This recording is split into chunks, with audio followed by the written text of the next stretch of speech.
Hello दोस्तों, नमस्कार। मेरा नाम है राहुल और आपका स्वागत है इस चैनल पर। उम्मीद है आप स्वस्थ होंगे। दोस्तों, आज जो कहानी सुनाने जा रहा हूँ वो थोड़ी अलग है, हटके है, क्योंकि ये बैंक रॉबरी हरियाणा की हिस्ट्री में सबसे बड़ी बैंक रॉबरी है। और इस चोरी को अंजाम किसी पुराने क्रिमिनल मास्टरमाइंड ने नहीं, बल्कि कुछ आम आदमियों ने दिया है, जिनकी कोई क्रिमिनल हिस्ट्री भी नहीं है। कहानी शुरू होती है 25 से 26 अक्टूबर 2014, मतलब शनिवार और रविवार की बात है। क्योंकि उस दिन शनिवार को बैंक में हाफ डे था, तो चोरों को ये चोरी अंजाम देने के लिए लगभग 36 घंटे मिल गए।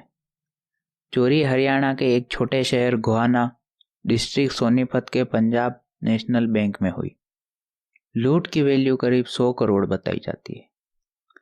जहां चोरी हुई उसके 5 किलोमीटर दूर एक गांव में कुछ लोग शराब पी रहे थे। सब नशे में होते हैं और गोहाना में हुई चोरी के बारे में ही बात कर रहे होते। बात करते करते एक आदमी कहता है, भैया जिसके पास भी इस चोरी का माल गया होगा वो तो मालामाल हो गया होगा। दूसरा आदमी कहता है, इस चोरी का खुलासा कभी नहीं हो पाएगा, क्योंकि चोर बहुत शातिर दिमाग वाले मास्टरमाइंड होंगे। इनकी बातें सुन वहां तीसरा बैठा आदमी कहता है, हम लोग तो ऐसे ही बड़े बड़े कारनामे करते रहते हैं। बस उस आदमी का इतना सा कहना चिंगारी की तरह काम करता है। और इसी बात से आगे कई बड़े बड़े हैरत अंगेज खुलासे होते हैं। बात है 27 अक्टूबर 2014 सोमवार की। 1.5 दिन के बाद बैंक 9:30 बजे खुल रहा होता है और बड़ी संख्या में दूसरे बैंकों से आया हुआ कैश बैंक मैनेजर की निगरानी में बैंक के स्ट्रांग रूम में जमा होने के लिए आता है। तभी बैंक मैनेजर की नज़र स्ट्रांग रूम के पास लॉकर रूम पर जाती है और वो नज़ारा देखकर हैरान हो जाता है कि बहुत सारे लॉकर्स के तो ताले खुले होते हैं और ज़मीन पर कई कागज़ फैले हुए थे और पास में एक गड्ढा होता है। तो ये देख समझ जाता है कि बैंक में ज़रूर सुरंग खोद कर डाका डाला गया है। ये सब देखने के बाद बैंक मैनेजर कोई रिस्क नहीं लेता और तुरंत बैंक की अलार्म बजा देता है और पुलिस तक सूचना पहुंचाई जाती है। सारे बैंक कर्मचारियों की टूटे हुए लॉकर देख हालत खराब हो जाती है। बजर की आवाज़ सुन आसपास के लोगों की भीड़ बैंक के बाहर जमा हो जाती है और इतने में पुलिस भी आ जाती है और कुछ ही वक्त में ये खबर आग की तरह फैल जाती है। पुलिस ये तो समझ गई थी कि चोरी 1.5 दिन के छुट्टी में ही हुई थी। बैंक के लॉकर रूम में 350 लॉकर्स थे, जिनमें लोग अपने ज़रूरी कागजात और ज्वेलरी रखते हैं। ये खबर जब लॉकर वालों तक पहुंची तो रोते हुए चीखते हुए बैंक के बाहर हंगामा करने लगते हैं। गड्ढे में अंधेरा होने की वजह से 2 पुलिस वालों को लाइटों के साथ गड्ढे में उतारा जाता है। सुरंग में आगे बढ़ने पर लगभग 100 से 125 फुट बाद एक मकान में खुलती है। यानी सुरंग का एक मुंह बैंक के लॉकर रूम में और दूसरा मुंह उस मकान में। घर में चारों ओर दरवाजे बंद होते हैं और हर तरफ मकड़ी के जाले दिखाई देते। मतलब ऐसा लग रहा था कि वो घर बहुत टाइम से खाली पड़ा हो। देखते ही देखते ये बात प्रदेश के मुख्यमंत्री और डीजीपी तक पहुंच जाती है, तो पुलिस भी हाई अलर्ट मोड पर आ जाती है। उस घर के मालिक के बारे में पता करने पर पता लगता है मालिक का नाम महिपाल है। पूछताछ करने पर महिपाल कहता है वो घर 4-5 साल से खाली ही है, वहाँ कोई भी नहीं रहता और घर में ताला ही लगा रहता है। प्राइम सस्पेक्ट महिपाल से और सवाल जवाब करने पर वो कहता है, मुझे चोरी करनी होगी तो मैं अपने ही घर से सुरंग क्यों खोदूंगा, इससे तो मुझ पर सीधा शक होगा। ये बातें सुनकर पुलिस का महिपाल पर शक कम हो जाता है और उसे छोड़ देते हैं। महिपाल का मोबाइल नंबर सर्विलांस पर लगाया जाता है और उसके बाद में पूरी जांच पड़ताल की जाती है। ये कहाँ जाता है, किससे मिलता है, वगैरह वगैरह। पुलिस के लिए मुश्किलें लगातार बढ़ती जा रही थी कि इस केस को सोल्व कैसे करें। बैंक में कोई सीसीटीवी कैमरा भी चालू नहीं था और इतने में पीएम नरेंद्र मोदी भी दिल्ली से अपने एक अधिकारी को भेजते हैं, जिनका इन मामलों में अच्छा एक्सपर्टीज था।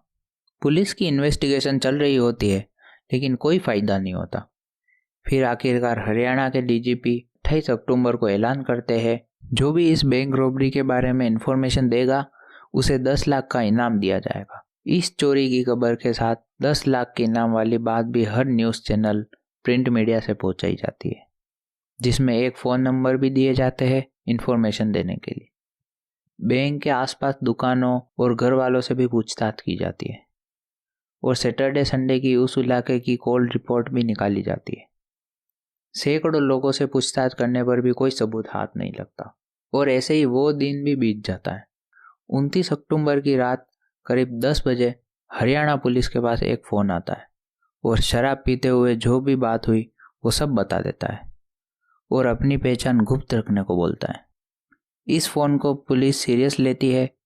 पुलिस की टीम उस गांव में जाती है और उन 2 लड़कों जिनका नाम बलराज और सुरेंद्र बताया जाता है कि कुछ देर की सख्ती से पूछताछ के बाद वो अपना जुर्म मान लेते हैं और उनसे 10 किलो सोना भी रिकवर करती है जो उन्हें छुपाया हुआ था। एक्सटेंसिव इंटरोगेशन में साथियों के नाम पूछने पर वो 3 और लोगों का नाम बताते हैं। इस बीच महिपाल को उसके साले और प्रॉपर्टी डीलिंग में पार्टनर सतीश का फ़ोन आता है। महिपाल का फ़ोन सर्वेलेंस होने पर पुलिस उनकी बातें सुन लेती है और सतीश फ़ोन पर कुछ ऐसा बोल देता है कि पुलिस को उन पर शक हो जाता है। इतने में महिपाल को बलराज और सुरेंद्र के पकड़े जाने की खबर लगती है तो वो अपने कार में बैठकर जहर खा लेता है क्योंकि वो एक नामी प्रॉपर्टी डीलर था। नाम खराब होने के चलते खुदकुशी कर लेता है। पर उसकी मौत ये सवाल भी उठाती है, सच में वो खुदकुशी थी या उसे रास्ते से हटाने के लिए मारा गया हो। बाकी पकड़े गए लोगों से कड़ी इंटरोगेशन के बाद पूरा सच सामने आता है। पूरी कहानी जो थी वो कुछ यूँ थी।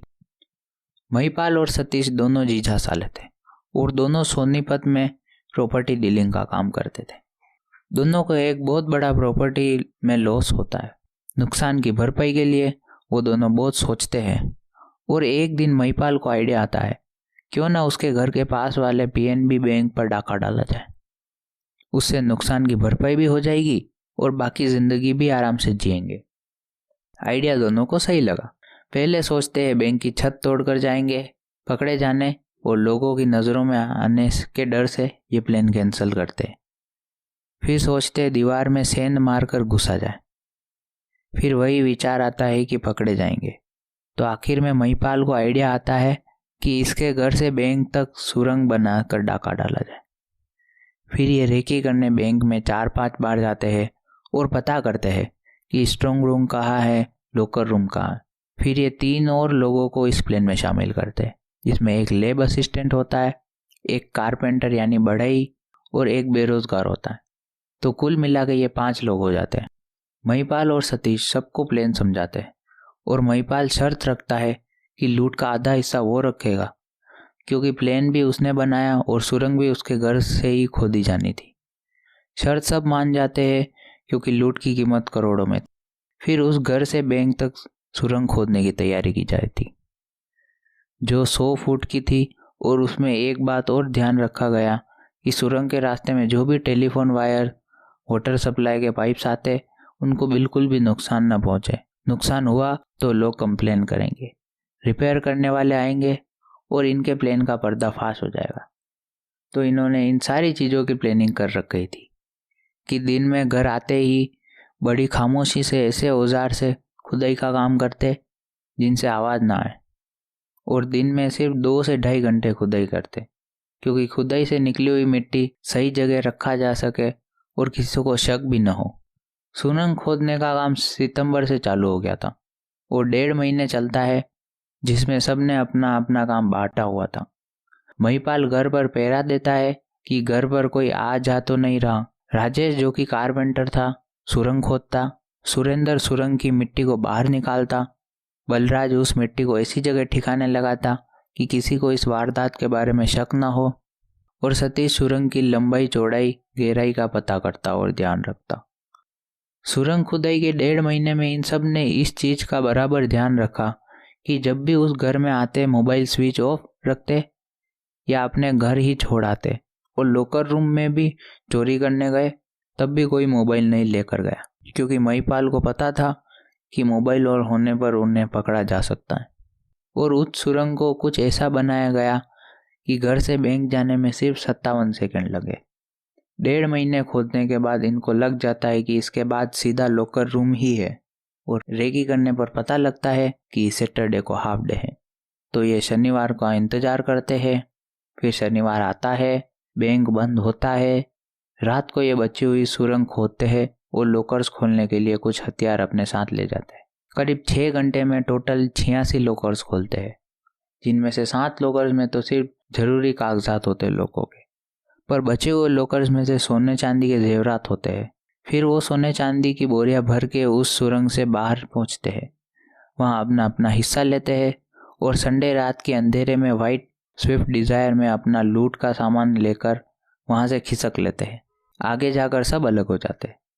फिर उसके बाद बलराज और सुरेंद्र रात को नशे में ऐसी हरकत करते हैं जिससे ये सब पकड़े जाते हैं।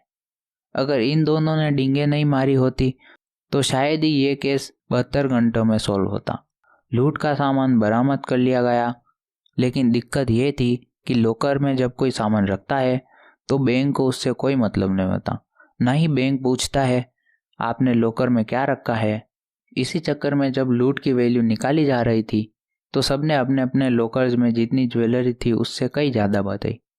उसी वजह से वैल्यू 100 करोड़ से ऊपर पहुंच गई। फिर मजिस्ट्रेट के सामने अपने अपने ज्वेलरी का बिल व प्रूफ दिखा के सबने अपना सामान ले लिया। तो ये थी कहानी हरियाणा के इतिहास की सबसे बड़ी बैंक रॉबरी की। तो इसी के साथ ये वीडियो यहीं समाप्त होती है और फिर मिलते हैं अगली वीडियो में किसी नए टॉपिक या कहानी के साथ।